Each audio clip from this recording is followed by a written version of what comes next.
Continuing coverage, it's now day 17 of the partial government shutdown, impacting close to 800,000 federal workers nationwide. 7,000 of them Vermonters. Local 22's Torrance Gosher spent the day at Burlington International.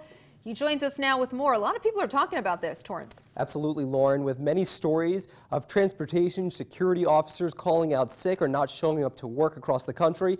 We took a deeper look to see what the impacts of the partial government shutdown is having on security at your local airport.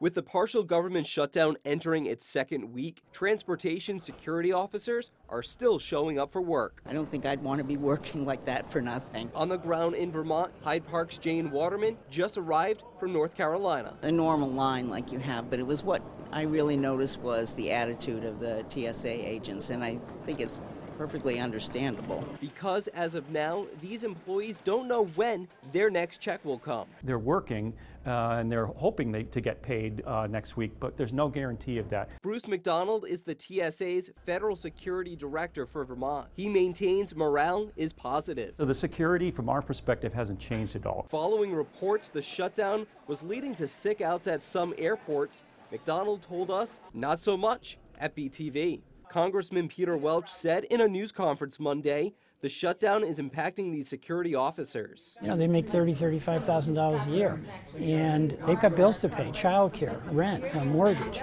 Welch, who flies out of Burlington on a weekly basis, says parts of Washington need to take this more seriously. Anybody in Washington, including the president, would be somewhat cavalier about what the human impact is. For Jane Waterman, she, like many federal workers, hope this is temporary. Normally, almost all the TSA are friendly and, smiling, but they weren't this time.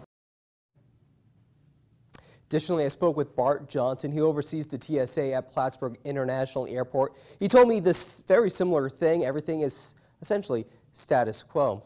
Live in the studio, Torrance Gosher, back to you guys.